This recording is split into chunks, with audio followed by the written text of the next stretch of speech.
We're almost there, Marco. Keep going.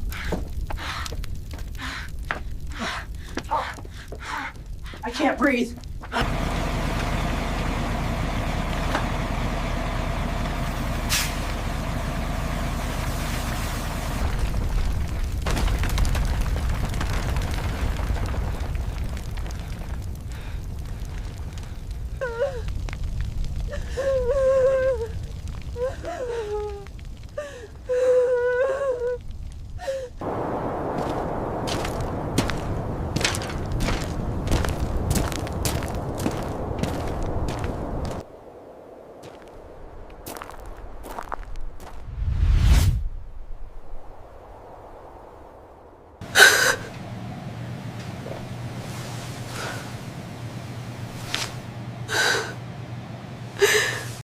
I woke up in the middle of the night, gasping like I'd just escaped drowning. But the terrifying part? That breath wasn't mine. Ever since I received a stranger's lungs, I've been having strange dreams, hearing a guitar burning in the dark, and a name echoing in my head, Marco. But when I started digging for the truth, what I uncovered was more haunting than I ever imagined. Subscribe if you believe that one story can save a life. And leave a comment below. Do you believe memories can live on through someone else's breath? The wind howled outside the cabin like a wounded animal, rushing through the Wyoming pines in bursts that made the wooden walls creak. Inside, Jack Whitmore sat bolt upright in bed, drenched in sweat, lungs straining as if he had just surfaced from the bottom of a frozen lake. His breath came in short, ragged gasps. He clutched at his chest, not in pain but in panic. He had that dream again. The flames, the guitar, a boy screaming a name, Marco, and that final gut-twisting sensation of running into a burning house, not away from it. Jack threw off the covers and swung his legs over the side of the bed. The floorboards were cold, even in early fall. He rubbed his eyes and sat still for a long moment, listening to the rhythm of his breathing. It wasn't fast anymore. It was steady now, controlled, artificially perfect. He stared down at his chest, as if it belonged to someone else. Because maybe it did. He stood, walked slowly toward the kitchen, and turned on the light. The dim overhead bulb buzzed faintly to life, casting soft shadows across the small log cabin. Everything in this place had a story, from the scratched oak table to the mismatched coffee mugs. Jack had built most of it himself over the past decade, using the hands of a man who had once given up on everything. The cabin was his redemption project, his coffin in waiting. He wasn't sure which anymore. He poured a glass of water, his fingers trembling slightly. Outside, the wind slammed against the windows again, as if trying to get in. He closed his eyes. 12 years ago, he'd been dying, that much was certain. Chronic obstructive pulmonary disease, stage 4. The price of a lifetime on the road as a long-haul trucker, with 2 packs a day and enough roadside coffee to stain his teeth and his soul. The doctors had given him 6 months at most. He remembered sitting in that cold hospital room, his lungs wheezing, when they told him he needed a transplant, and even if he got one, he might not survive the surgery. He also remembered the insurance agent shaking his head. No coverage for a transplant, not in full anyway. Then came the night his wife, Allison, came home with a paper in her hand and tears in her eyes. She'd sold the house, their house, to pay for a chance at the transplant list. Jack had screamed at her. She'd screamed back. 3 weeks later, she was killed in a car accident driving home from her second job. He got the transplant. He buried her 2 weeks later. That was the last time he saw his daughter, Emily. She was 21, she never came back. And now, 12 years later, Jack was alive, technically. Breathing, eating, chopping wood in the hills outside Sheridan. But something inside him had never come back online. Not since the surgery. He'd woken up with someone else's lungs, and the unshakable sense that the man who died to save him hadn't completely left. And lately, it felt like that man wanted something. He opened the drawer beside the sink and pulled out a worn leather notebook. Inside were pages of scribbled dreams, details, names, sounds, smells. He flipped through the entries. September 4th, house on fire again. Same kid, Spanish music. September 7th, Marco, again. Guitar chords, a minor to F, something about that. September 10th, chili burning, fire crackling. Felt guilt? He slammed the notebook shut and leaned against the counter, breathing deeply. The lungs didn't wheeze, the breath was clear. It just wasn't his.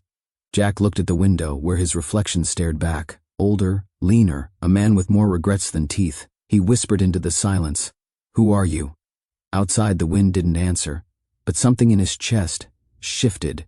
The alarm clock on the nightstand blinked 5:37 a.m., its red digits pulsing like a weak heartbeat.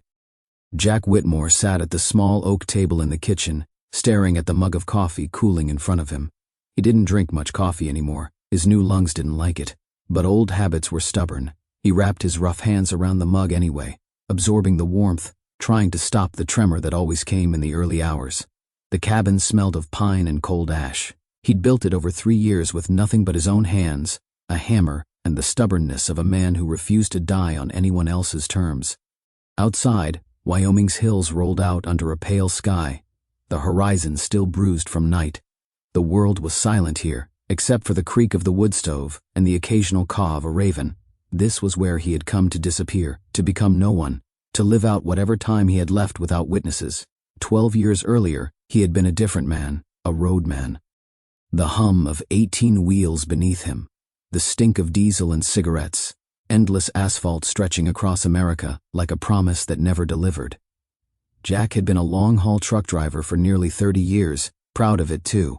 Proud of his calloused hands and the way he could fix an engine with nothing but a socket wrench and a prayer. But he'd also been a 2-pack-a-day smoker, chasing Marlboros with cheap diner coffee and convenience store sandwiches. The lifestyle had carved him from the inside out, one lungful of tar at a time. By the time the doctors diagnosed him with stage 4 COPD, it was already too late. 6 months, they said, maybe 8. Oxygen tubes, inhalers, a gradual suffocation. He remembered the doctor's office, the faint smell of antiseptic and old carpet, the young pulmonologist reading from a chart like a script. "Mr. Whitmore, your lung function is down to 20%. Without a transplant." The doctor had trailed off, eyes already on the next patient file. Jack had looked at the chart, then at the doctor. "A transplant? You're kidding. That costs more than my house." He hadn't been kidding. Jack's insurance through the trucking company covered part of the surgery, but not nearly enough, not the waitlist fees, not the immunosuppressants for life. He remembered sitting in the kitchen of their old ranch house outside Sheridan, papers spread out on the table, the numbers impossible. His wife, Allison, sitting across from him with her face pale but determined. "We can take out a second mortgage," she'd said. "We already did," he'd snapped. "We can sell the house. That's our life, Allie. That's your life," she'd said quietly. "If we don't do this, you won't be here. Emily won't have a father." They'd fought for hours. Jack told her no, she did it anyway. 3 weeks later, she was working her second shift at a diner off I-25, trying to scrape together the co-payments, when a drunk driver ran a red light. She died instantly. Jack got the call while hooked up to an IV in the transplant unit. He survived the surgery. He buried his wife 2 weeks later, leaning on an oxygen tank, stitches still in his chest. Emily had stood at the graveside, eyes like ice, her hands balled into fists. She was 21, a college senior. She hadn't spoken to him since that day. Not really. She sent a Christmas card once, then nothing. He couldn't blame her. In her eyes, he'd stolen her mother's life for his own. The transplant had saved him physically, but everything else had gone with Allison. The house, the marriage, the laughter. His lungs were whole, but the rest of him was hollow. The first year after the surgery, he'd stayed in Sheridan, renting a small apartment above a pawn shop. He tried to go back to trucking but couldn't pass the physical. He applied for disability, but the paperwork got lost twice. "We're processing it," the letter had said. "Please be patient." He'd stood in line at the Social Security office, coughing into his sleeve, surrounded by people just like him. Sick, broke, invisible. He learned that in America, being alive wasn't the same as being living, and being sick was a kind of exile. So he came out here, to the hills, bought a cheap plot of land with the last of Allison's life insurance, built the cabin board by board. He chopped wood, cooked simple meals, read old westerns by a single lamp. Sometimes he drove into town for groceries, but mostly he stayed away. People stared at the scar running down his chest, the way he sometimes hesitated before breathing, as if waiting for permission.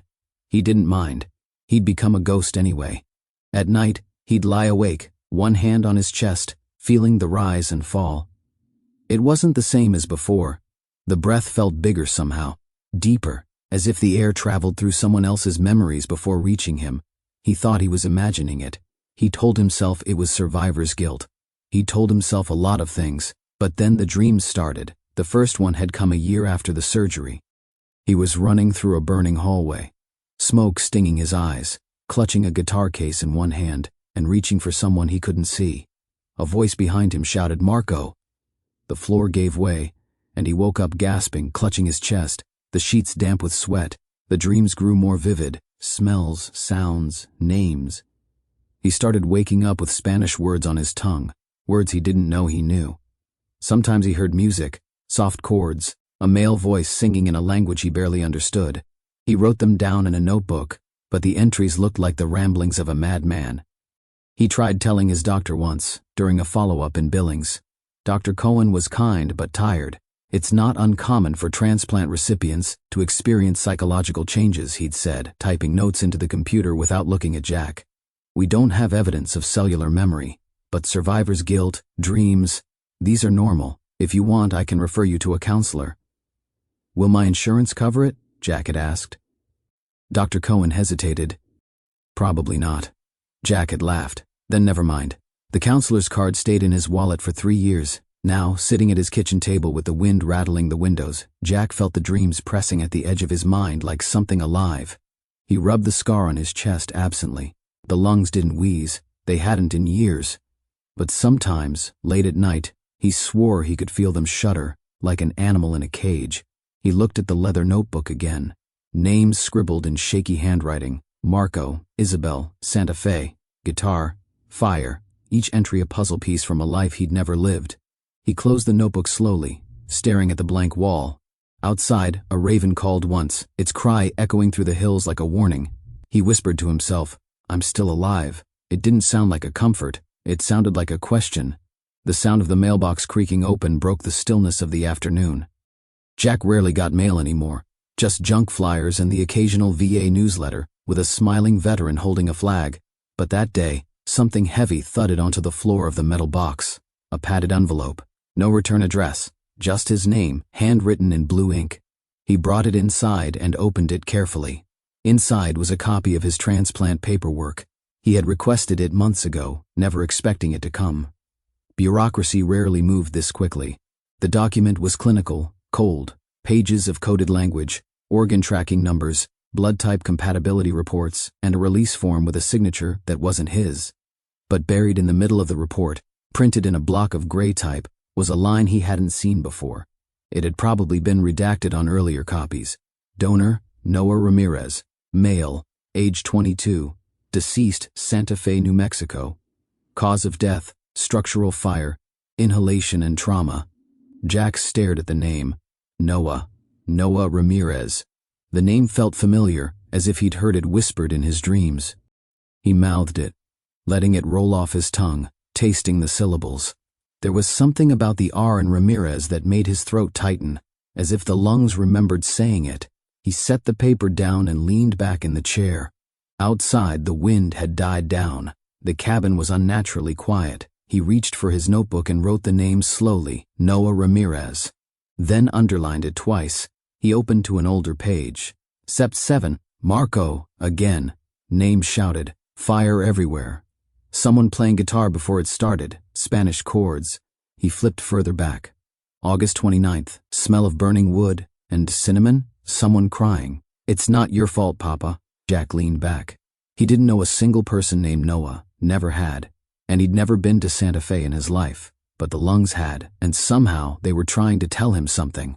He spent the next 3 hours at the local library, one of the few places nearby with decent internet access. He didn't bring his phone into town much. He barely used it, but today was different.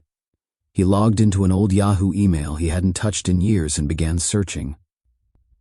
Santa Fe House Fire 2018, Noah Ramirez. There it was, a headline from October 2018. Young man dies in overnight house fire in Santa Fe neighborhood. The article was short, sparse. A single black and white photo showed a charred frame of what had once been a modest 2-story house. The report mentioned the deceased, Noah Ramirez, 22, local musician and part-time grocery clerk, survived by his father, Victor Ramirez, and younger brother, Marco. No foul play suspected, though neighbors reported shouting before the fire. shouting. Jack's pulse quickened. There was also a quote from the neighbor. "I heard someone yelling, sounded like they were trying to get someone out." A young voice. Then silence. Jack stared at the screen until his eyes burned. Then he printed the article and tucked it into his jacket pocket. As he left the library, the wind picked up again, swirling dry leaves into chaotic spirals along the sidewalk. The next morning, he started packing. It was only a 10-hour drive to Santa Fe. Jack had made longer hauls in his trucking days. The difference was that back then, he had a clear destination. This time, he wasn't sure what he was looking for. Answers? Closure? Redemption? He didn't even know what questions to ask. He took the old blue Ford truck out of the shed, checked the oil, filled the tires, threw in a cooler, his notebook, and the printed article. He didn't bring much else, just enough to get there. And if he didn't come back, well, there wasn't much to leave behind. He hit the road at sunrise. The Wyoming plains gave way to the rugged beauty of Colorado, and then to the sun-baked mesas of northern New Mexico. Jack drove mostly in silence, letting the old engine hum beneath him. Every few hours he touched his chest, an old reflex, and reminded himself he was still breathing. And not just breathing, remembering. By dusk, he pulled into Santa Fe, a town that felt both old and restless. The adobe buildings glowed orange under the setting sun, casting long shadows across narrow streets. He drove to the address from the article, though he already knew what he'd find. The house was gone. In its place stood an empty lot, overgrown with weeds and construction fencing. The mailbox was still there, bent, rusting, the numbers barely legible, 4075. Jack parked across the street and got out. He stood at the edge of the lot, hands in his jacket pockets, watching as the wind stirred the weeds. The lot felt cold, not in temperature, but in memory. He closed his eyes. The fire returned behind his lids, the creak of wood, the pop of beams collapsing, the smell, ash, oil, burning flesh, and that name again. Marco, Marco, Marco. He opened his eyes, heart racing. This place wasn't his, but his lungs had been here. They had breathed in this smoke. They had screamed that name. "Excuse me," came a voice behind him. Jack turned. An elderly woman stood on the porch next door, wrapped in a shawl, watching him with cautious eyes. "You're not with the city, are you?" "No, ma'am," Jack said, his voice gravelly. "Just passing through. I used to know someone who lived here." Her eyes narrowed, then softened. "The Ramirez boy?" Jack hesitated. "Yes." She came down the steps slowly. "Terrible thing. Fire started late. Nobody knows how. They say the father went crazy after his wife passed. PTSD from the military. He'd yell at the boy sometimes. Sweet kids, though. Especially Noah. Always had a guitar in his hand." Jack felt a chill ripple down his back. "Did you know him?" the woman asked. "In a way," he said quietly. She studied him, then nodded slowly. "You look like you've lost something too." Jack forced a small smile. "Maybe I'm just trying to find it again." She nodded. "Well, I hope you do." He stood there long after she left, staring at the empty lot as night crept in around him. The wind blew dust over his boots. Somewhere, a dog barked in the distance.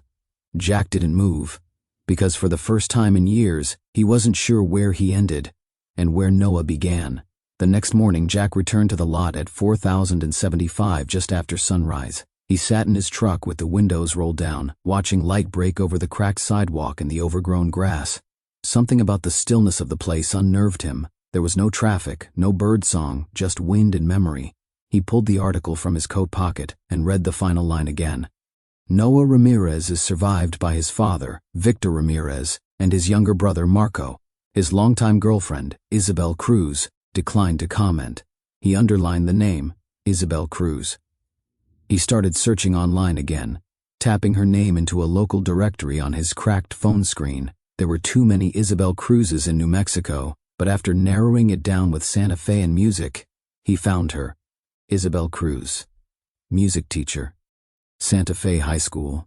He stared at the tiny staff page photo for a long time. She looked younger than he'd expected, mid-20s maybe. Long dark hair pulled into a bun, eyes focused, serious. The caption under her photo read, "Music is memory, melody is healing."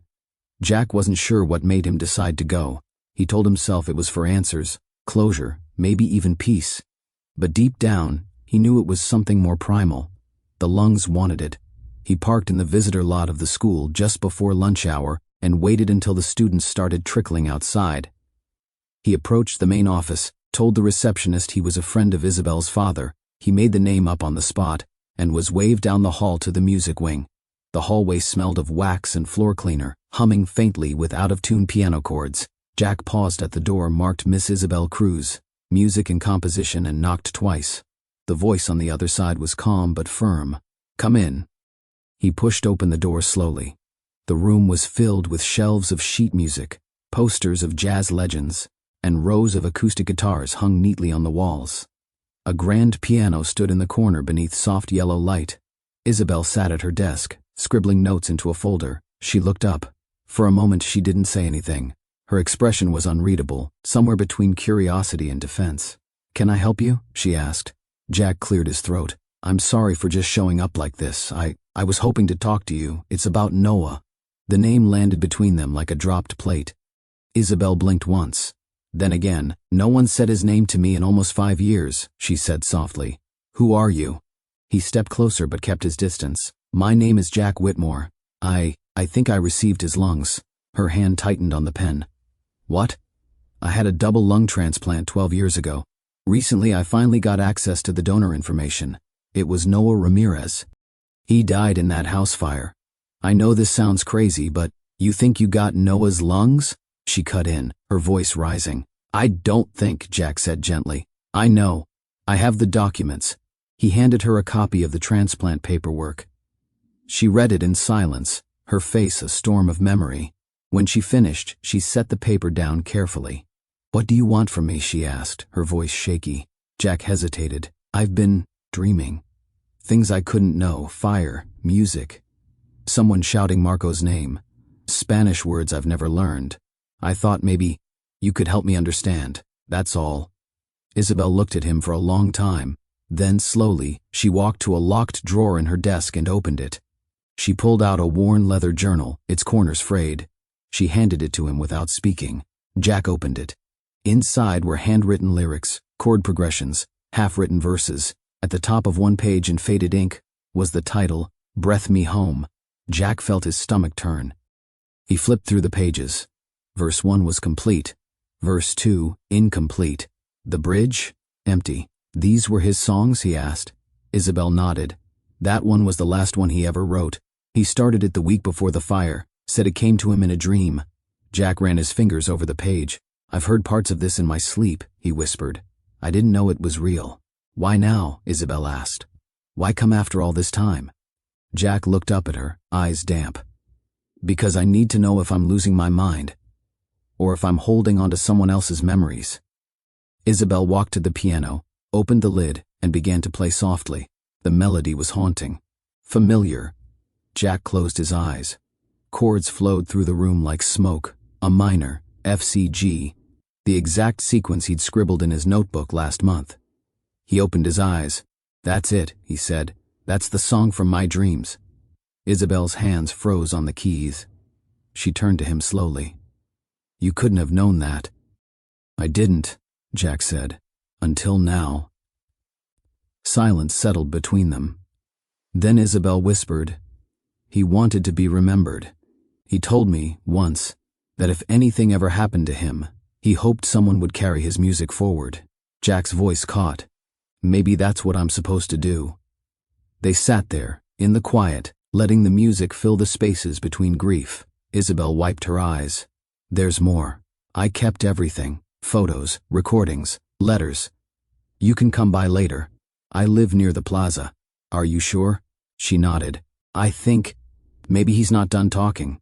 Jack looked around the room. Guitars, scores, the piano still vibrating from the last note. He didn't understand what was happening. But for the first time in years, he didn't feel alone in it. It was nearly dusk when Jack parked in front of Isabel's apartment near the Santa Fe Plaza. The building was old adobe, its walls stained orange by the setting sun. A wind chime sang lazily in the breeze, suspended from a crooked wooden beam over her door. Jack stood there for a moment, hand poised to knock, listening to the hollow notes drifting into the desert air. One of the notes, a low, haunting F, sounded just like the chord in the song Noah had written. He knocked twice. The door opened almost immediately. Isabel wore a soft gray sweater and jeans. Her hair was down now, falling over her shoulders like it had in the photo on the school website. She looked younger tonight, but more tired. "I thought you might change your mind," she said. Jack shook his head. "I've already changed too much." She stepped aside to let him in. The apartment was warm, small, cluttered in a thoughtful way. Musical instruments leaned in corners, notebooks and books filled every surface. A candle burned on the coffee table, releasing the scent of sandalwood and cinnamon. It reminded Jack of something from his dreams. The same smell, the same ache. Isabel motioned toward the couch. On the floor beside it was an old cardboard box, the flaps folded back. Jack sat down slowly. She knelt beside the box, her fingers moving carefully over its contents like someone touching relics. "I kept everything," she said quietly. "I couldn't throw it away." Jack looked inside. There were photographs, Polaroids, of Noah with a guitar slung over his back, laughing with his younger brother Marco on a camping trip, kissing Isabel on the cheek beside a food truck. There was a tiny plastic keychain shaped like a chili pepper, the kind you win at a fair, a t-shirt from a local open mic bar, crumpled sheet music. But what drew Jack's hand was the tape recorder, an old silver handheld recorder, well worn. He picked it up and looked at Isabel. "Play it," she said. He pressed the button. Noah's voice filled the room, slightly distorted but unmistakably alive. "Hey Isa, if you're hearing this, I'm probably being dramatic again, but I wanted to get this song down before I forget it. It came to me while I was sleeping, or maybe dreaming. I don't know. My mind's been weird lately, like I'm remembering things that haven't happened yet." There was a pause, then soft strumming. The melody from the piano echoed out, gentle and aching. Jack closed his eyes. The lungs inside him stirred. "Breath me home," Noah sang, "through the fire, through the smoke. When the night has no stars, let your voice be the rope." Jack's eyes burned. The recording stopped. Isabel reached out and gently turned off the device. "I used to think I was crazy for believing in something more," she said. "Like maybe souls travel, or pieces of them do. But then you showed up, and now I don't know what I believe." Jack looked at the photo of Noah and Marco. They looked close, almost inseparable. Noah had his arm around his brother, both of them smiling with mouths full of food and eyes full of mischief. Jack asked, "What happened to Marco?" Isabel leaned back against the couch. "He survived the fire. Barely. Second-degree burns on his arms, smoke inhalation. He was 16. After Noah died, and Victor fell apart, Marco left, changed his last name. I heard he became a firefighter, maybe trying to undo what happened." Jack nodded slowly. "Victor. That was the father?" She hesitated. "Victor was a Marine, 2 tours in Afghanistan. Came back, not the same. He had PTSD, bad, paranoid, angry. Sometimes he'd scream in his sleep. Other times he'd just stare at the wall for hours. Noah tried to protect Marco from it, but it wore him down. Did Victor cause the fire?" Isabel looked away. No one ever proved anything. They said it was faulty wiring. But Marco always believed it wasn't an accident. There was an argument that night. The neighbors heard shouting, then flames. Jack stared at the recorder in his hand. "And now the lungs remember it." Isabel looked at him. "Do you think they do? Remember?" He took a long breath, letting it fill the borrowed lungs completely. "I don't know. But if they do, then I think they're asking for something." Isabel was quiet for a long time. Then she said, "Closure? Maybe forgiveness," Jack whispered. They sat in silence for several minutes, the room thick with things unsaid. Then Isabel stood and went to the corner of the room.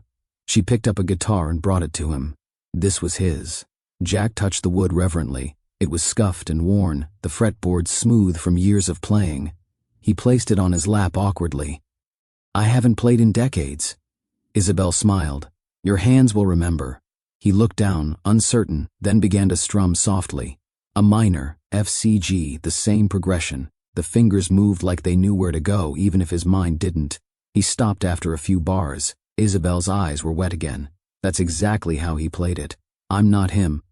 "No," she said, "but a part of him is breathing through you." The candle flickered between them. Isabel whispered, "I think you should find Marco. If anyone still has pieces of Noah, it's him." Jack nodded, the weight in his chest growing heavier. "I'll try." He stood, carefully placing the guitar back in its stand. As he turned to leave, Isabel reached into the box and pulled out a small envelope. "He wrote this a week before the fire. He never gave it to me. I found it in his backpack afterward." I think it was meant for someone like you, someone who might carry a piece of him forward. Jack took the envelope. It was sealed. On the front was written, in Noah's messy print, if I don't make it. He didn't open it. Not yet. Outside, the wind was rising again. Jack stepped out into the night, the envelope in one pocket, the name Marco Ramirez echoing in his mind like a fading refrain. He didn't know what he'd find next, but the lungs kept breathing, and the song wasn't finished. The fire station in Albuquerque was built like a bunker, low-slung and square, all concrete and iron, painted in a dull beige that had long given up pretending to be welcoming. Jack sat in his truck across the street, watching firefighters walk in and out, laughing, stretching, slapping each other's backs. Brotherhood, camaraderie. He hadn't had that in years. The name Marco Ramirez was printed on the department's website, listed as a lead rescue technician.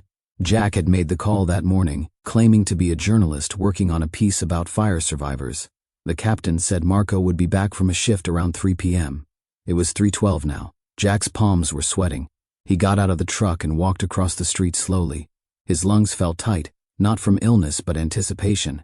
His chest rose and fell like it was preparing for something heavy. The reception area was quiet, a large red no unauthorized access sign posted on the wall. A young man in uniform glanced up from his desk. Can I help you? Jack cleared his throat. I'm here to see Marco Ramirez. He's expecting me. The man checked a list on the screen, then nodded. Back in the rec room. Through that hallway. Jack nodded his thanks and moved down the corridor. Every step echoed. The station smelled of sweat, smoke, and industrial soap. He found the rec room, opened the door. Marco Ramirez stood by the vending machine, his back to the door. He was taller than Jack expected, muscular. His dark hair was cut close, his fire-resistant undershirt clinging to his frame. He turned at the sound. Yeah? Jack's voice came low. Marco? Marco narrowed his eyes. Do I know you? No, Jack said, but I know Noah. Everything stopped. Marco's jaw tensed. Who are you? Jack took a slow breath. My name is Jack Whitmore. I believe I received Noah's lungs 12 years ago. Marco didn't blink, didn't move, just stared. Then slowly he said, Get the hell out. I'm not here to cause trouble. You've already caused it. Leave. I'm not trying to. Marco stepped forward, his voice low and furious. You come in here, talk about my brother like you're some kind of miracle, and expect what? A hug? Jack held his ground. I just want to understand. I'm not pretending to be him. Marco's voice cracked. But you have a part of him. Silence fell like a dropped axe. Jack nodded slowly. Yes, I do. Marco looked away, hands on his hips, pacing once, then again. I was there, he said quietly. In that house. The night it happened. Jack listened. He dragged me out of my room. Smoke everywhere. Dad was screaming. I don't even know what he was saying. Then the floor collapsed. I fell. Noah grabbed my arm, pulled me through the hallway. I was almost unconscious. He got me to the front door, and then went back. Jack swallowed. He went back? Marco nodded. For his guitar, his music. He said he couldn't leave it. Said, if I die, the song dies. Jack closed his eyes. Marco took a shaky breath. And the worst part? When the paramedics arrived, they wouldn't help him at first. They asked for insurance. Can you believe that? In the middle of a fire. My brother was unconscious, burned, not breathing, and they hesitated, waiting on policy approvals. Jack opened his mouth and closed it. He knew exactly what that felt like. Marco laughed bitterly. They said he didn't meet triage priority. Limited resources, they said. The system killed him, not the fire. He looked at Jack now, his eyes hard. And now his lungs are keeping you alive? Jack nodded slowly. I didn't know until recently. I didn't ask for this. No one asks for any of it, Marco snapped. We just live with what's left. They stood there in the tension. Jack could feel Noah's lungs inside him, steady, holding firm. He tried to speak gently. I've had dreams, Marco, about him, about the fire. I didn't understand them until I came to Santa Fe. I met Isabel. I've played his music. You what? I've played his song, Breath Me Home. I didn't know it was his until she showed me. Marco stared at him, breathing hard. Jack reached into his coat and pulled out the envelope. He wrote this. Isabel gave it to me. It was labeled, If I Don't Make It. I haven't opened it yet. Marco didn't move. He stared at the letter like it was radioactive. I don't want to read it unless you're there, Jack said. Marco clenched his jaw, looked away, then nodded once. Fine. They sat outside the fire station on a low concrete bench. The sun was starting to set. turning the sky pale gold. Jack handed Marco the letter. Marco hesitated, then slowly broke the seal and unfolded the paper. His voice wavered as he read aloud. "If I don't make it, this is for you. Whoever you are, I hope you breathe better than I did. I hope you make it longer. But more than that, I hope you remember to use the breath for something that matters. A song, a story, a second chance. This breath isn't mine anymore, it's yours now. But I hope, somehow, it still sings." Silence. Marco handed the letter back with trembling hands. "That sounds like him." Jack folded it carefully. I think he wanted to be remembered, but not just for how he died, for how he lived. Marco rubbed his face. "I hated everyone after he died. My dad, the fire department, the hospital, Isabel, myself. I know what that feels like," Jack said. "I lost my wife because of the medical bills. She worked a second job to pay for my surgery. She died on the way home." Marco looked up, shocked. Jack nodded. "The system chewed both our families up. They sat together in silence, not as enemies anymore, but as survivors." Finally, Marco spoke. "I never talk about this. Me neither." Marco looked at him. "What now?" "I don't know, but I think he's asking us to finish the song." Marco smiled faintly. "I don't sing. You don't have to." Jack placed the envelope back in his pocket, then stood. "I'll be in Wyoming, if you ever want to come." Marco hesitated, then said, "I might." As Jack walked back to his truck, he realized something. The tightness in his chest had eased. Not just physically, emotionally. Because today, Noah's lungs had said something Noah never could. And Marco had finally listened. The VA long-term care facility sat at the edge of town like a forgotten outpost. Jack drove through rusted gates and parked beside a cracked sidewalk lined with dead shrubs. The building, once white, was now a dull yellow-gray, its windows smeared by wind and time. The sign out front read "Veterans Home. In honor, we serve," but the paint was peeling, and the word honor was half-faded. He stepped out of the truck, adjusted his jacket, and approached the entrance. Inside, the air was thick with antiseptic and something underneath. Dampness, dust, maybe loneliness. The fluorescent lights above flickered faintly, casting long shadows across the linoleum floor. It smelled like overcooked vegetables and forgotten birthdays. At the front desk sat a nurse barely out of her 20s, chewing gum and scrolling through her phone. "I'm here to visit Victor Ramirez," Jack said. She didn't look up. "You family?" "No," she sighed. "He doesn't get many visitors. Room 212, upstairs." Jack thanked her and made his way to the elevator, which groaned under its own weight as it crawled to the second floor. The hallway was dim, walls lined with faded American flags, old military photos, and motivational quotes printed on curling paper. He found room 212 and knocked gently. No answer. He opened the door slowly. Victor Ramirez sat by the window in a worn recliner, staring out at nothing. His frame was thin, bones pressing against skin. His hands trembled lightly in his lap. On the table beside him sat an untouched tray of food, the mashed potatoes forming a crust. Jack stepped inside quietly. "Mr. Ramirez?" Victor didn't move. "Victor," Jack tried again gently. This time the old man blinked, slowly, then turned his head. His eyes were cloudy but sharp, haunted. "Who are you?" His voice was rasped, dry. "My name's Jack Whitmore," Jack said, pulling up a chair. "I came to talk about your son, Noah." Victor's whole body went still. After a long pause, he whispered, "Isabel sent you?" Jack shook his head. "No, I found my way here, because I think I carry something of him." He reached into his coat and pulled out the document, the one with Noah's name and donor code. He handed it over. Victor held it in shaking hands. "I had a lung transplant 12 years ago. Noah was my donor." Victor stared at the page for a long time, then let it fall into his lap. "I always wondered if it went to someone good," he said, voice cracking. "Didn't think I'd ever know." Jack swallowed hard. "He saved my life. And now, I think, he's asking me to help carry his story." Victor turned his eyes back to the window. "You're too late for that," he said quietly. "The story's over. I ended it." Jack waited. Victor leaned forward, his voice barely above a breath. "I was never the same after the war. Came back from Fallujah with a silver star and a brain full of ghosts. The VA gave me pills, then more pills. Told me to sleep. Told me I'd be fine. I wasn't. He rubbed his temples. I yelled, screamed at them. Sometimes hit things. Once I hit Noah's guitar. Smashed the neck. He cried for an hour. I bought him a new one, but it wasn't the same. Jack could feel the weight pressing down on the room. Was it you? He asked softly. Victor closed his eyes. That night, he said, I was drinking. Again. I remember fighting with Noah. He told me I needed help, that I was sick. I said things I can't take back. Marco was upstairs. Then I smelled smoke. I thought it was in my head.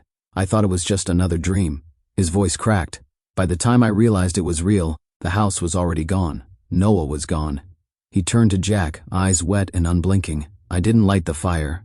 But I might as well have. Jack didn't speak. There was nothing to say. Victor looked around the room. They moved me here after I fell down the stairs last year. Said I needed monitoring. Truth is, they just wanted to put me away.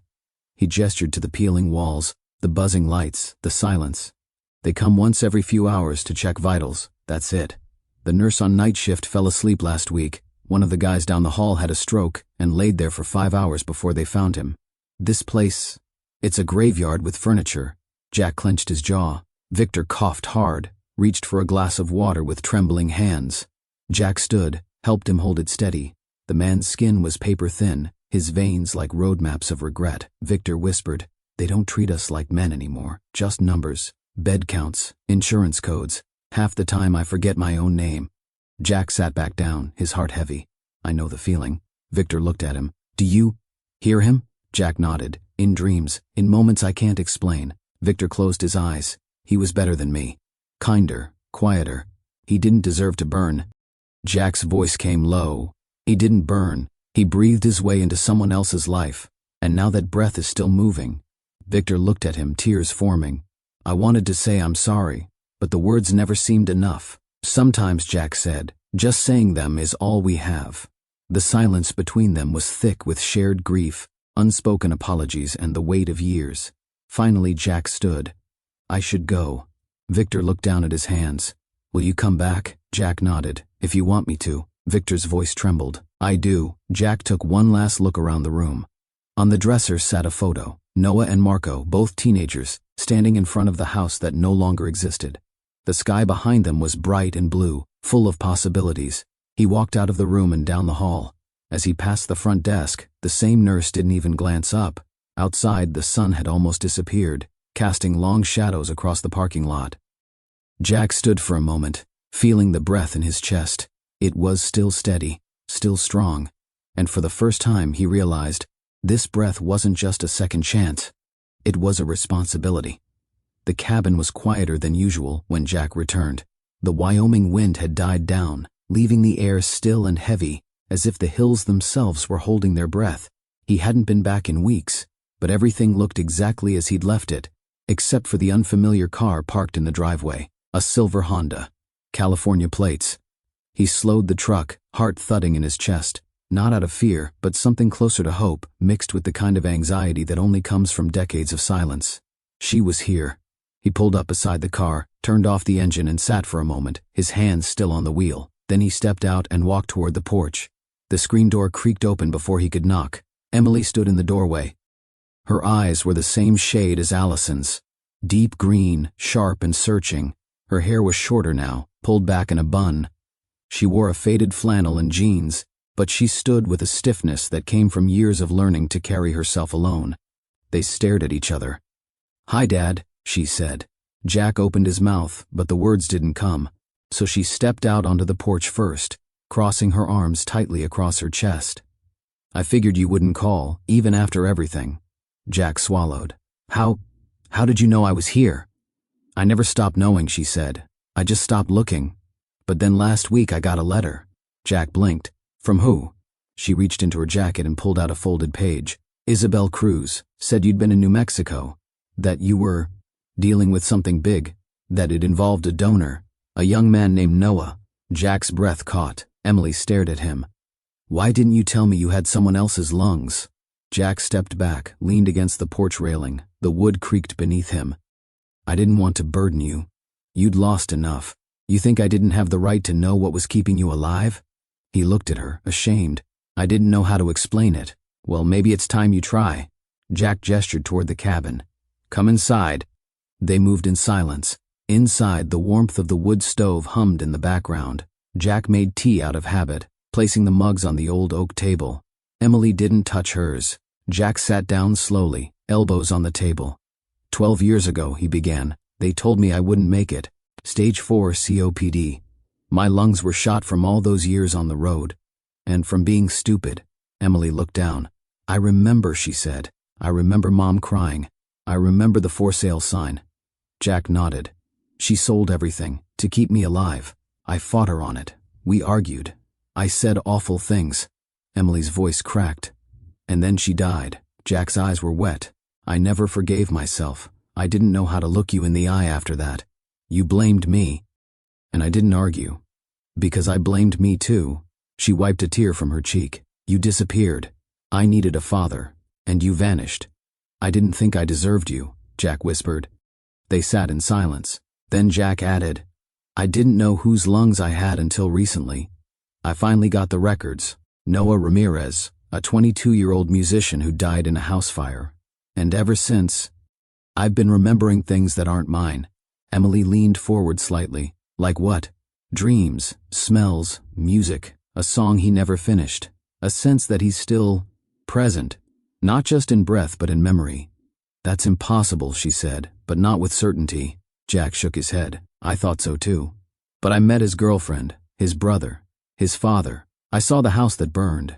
I've played the song that haunted my dreams, and it was real." Emily stared at him.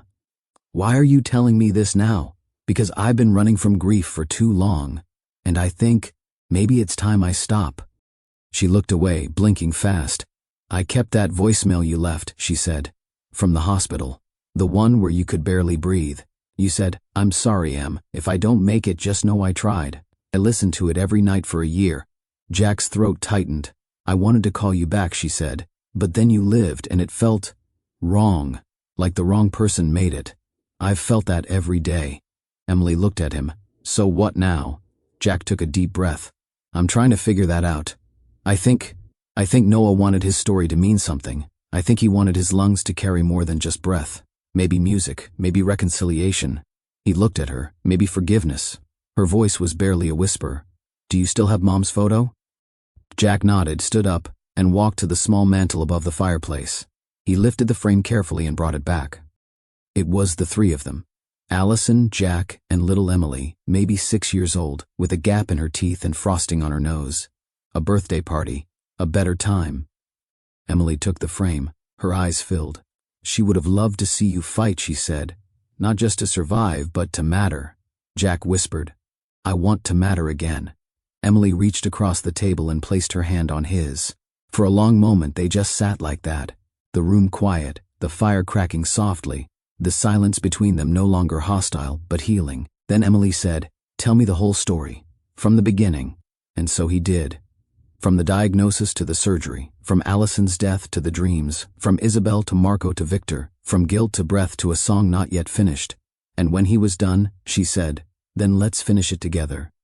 It started as a whisper of an idea, a gathering, not a concert, not a ceremony, just something quiet, personal, a space to breathe and remember. They chose the clearing behind Jack's cabin. The land was open, cradled by pine trees, with the sky stretched wide above like an open invitation.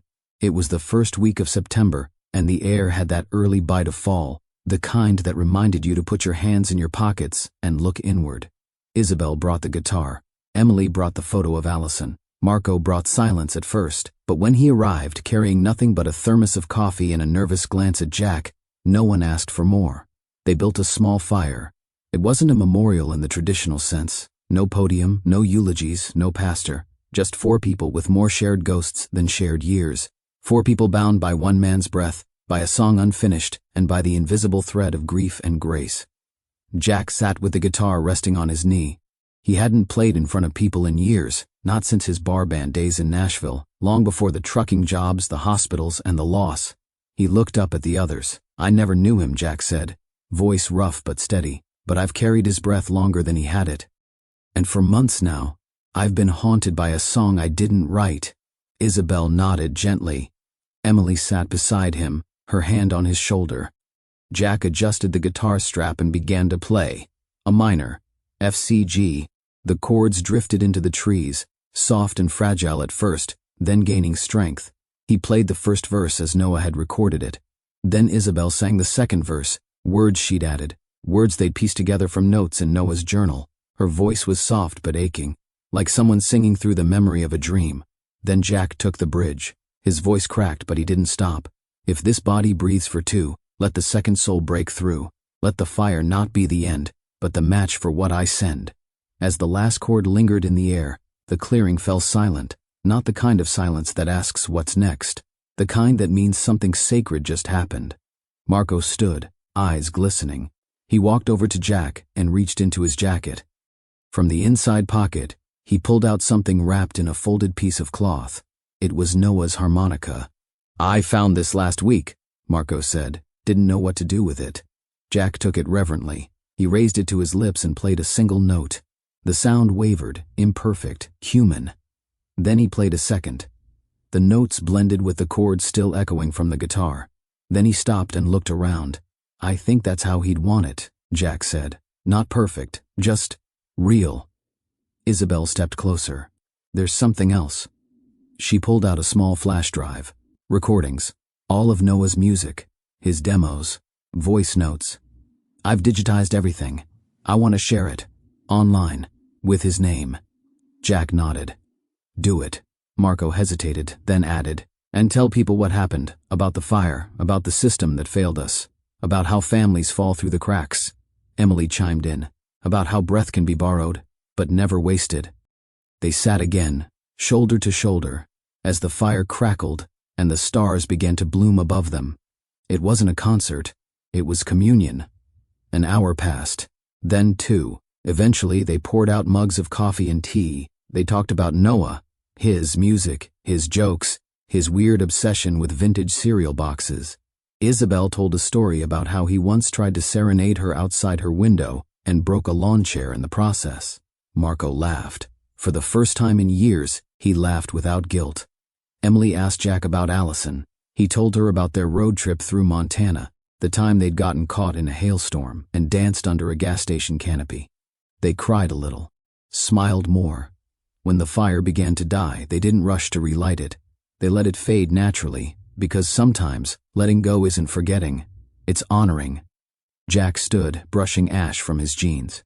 "I think it's time to give something back," he said. He walked to the edge of the clearing where the trees began.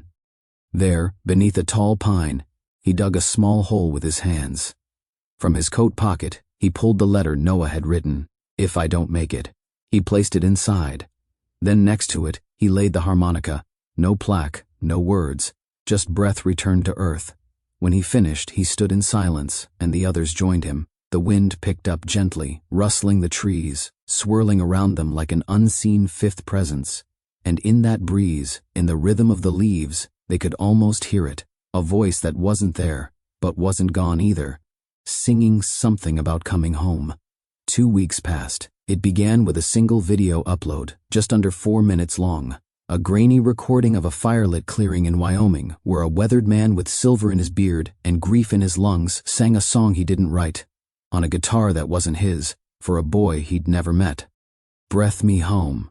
A song by Noah Ramirez, finished by those he left behind. Isabel posted it to YouTube, along with a short caption, "This song was started by Noah before he passed. 12 years later, the man who received his lungs helped us finish it. Please listen and breathe. No hashtags, no marketing push, just the truth." The first few days were quiet. 100 views, then a few hundred more. Then, it happened. A paramedic in Phoenix shared it on Facebook, then a music therapist in Seattle, then a nurse who'd worked transplant shifts in Boston.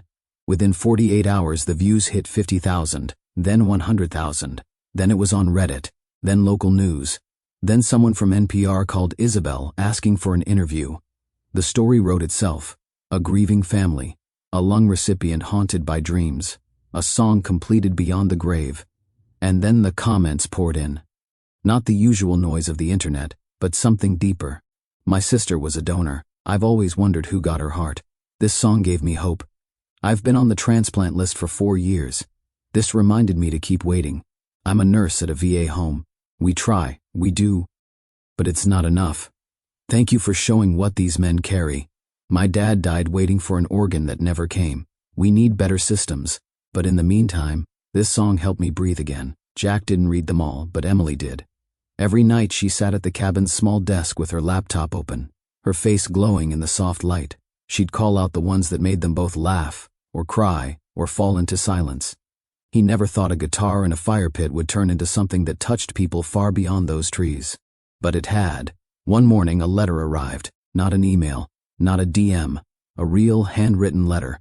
From a girl in Kansas City named Lily, 17 years old, living with cystic fibrosis. She had 6% lung function and had been waiting on a double transplant for almost a year. I don't know if I'm going to make it, she wrote. But if I do, I want to write something like this. I want to leave something behind, like Noah, like you. Jack kept that letter folded in his wallet, not as inspiration, as instruction. That same week, Isabel was asked to perform Breath Me Home at a donor awareness event in Santa Fe. She asked Jack to come. Emily too. Marco flew down for it, taking unpaid leave for the first time in years. The theater was small. No red carpet, no bright lights, just organ recipients and donor families, sitting shoulder to shoulder in mismatched folding chairs, faces that had loved and lost, bodies that had been stitched and spared. Before they played, the host asked Jack to say something. He stepped to the mic, looked out at the sea of expectant faces, and felt something loosen in his chest. I'm not a singer, he said, and I'm not a preacher. I'm just a man who got lucky when someone else didn't.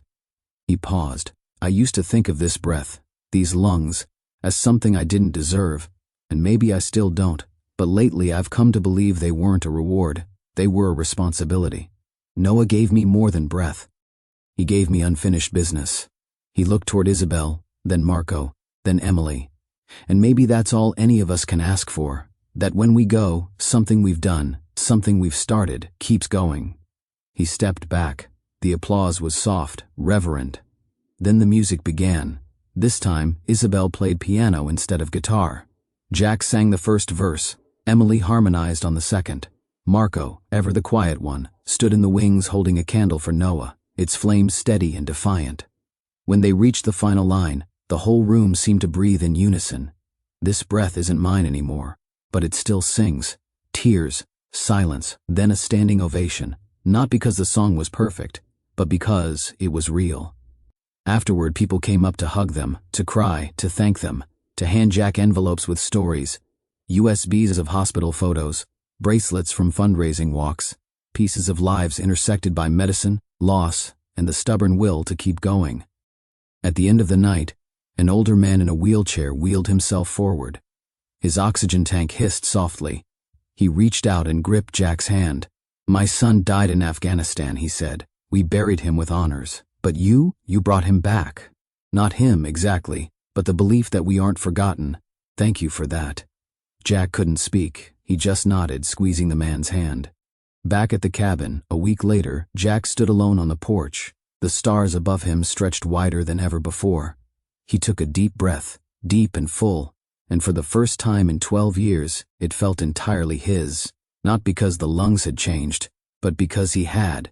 The song had been played, the story had been shared, but something told him, this wasn't the end. There was one chapter left. The leaves had just started to turn when Jack returned to New Mexico. He brought nothing with him, no guitar, no speech, no recording devices. Just a small wooden box in the back seat of his truck, and the sound of the road humming beneath him like a heartbeat. He stopped at the VA home just before noon. Room 212 still stood at the end of the hall, quiet and unchanged. But when he opened the door, Victor Ramirez was no longer sitting by the window. Instead, there was an empty bed, clean sheets, and a silence that said everything. The nurse at the front desk confirmed it. Victor had passed away 3 nights earlier, peacefully, in his sleep. He was quiet that day, she said. Didn't ask for much, just stared out the window and said, "Tell him I'm proud." Jack stood there for a long time, holding his breath. Then slowly he let it out. Later that afternoon, he took the small box and walked to the backyard garden, the one the veterans had built themselves with raised beds and wind chimes, a place where they could feel useful, even when their hands shook too much to hold a shovel. Jack found a bench beneath a cottonwood tree. He sat down, opened the box, and placed its contents on his lap. Inside was a folded American flag, a dog tag Ramirez Victor, Opos, Catholic, USMC, a photograph of a young soldier standing in desert sand, grinning under the weight of too much armor, and one letter, handwritten, addressed to Marco, from Dad. Jack ran his fingers over the envelope. Then he stood, walked to the garden wall, and began digging with his bare hands. The earth was soft. He buried the box there, beneath the cottonwood. Then he whispered. He made mistakes, but he tried. A few days later, Jack returned to Wyoming. Marco met him on the porch.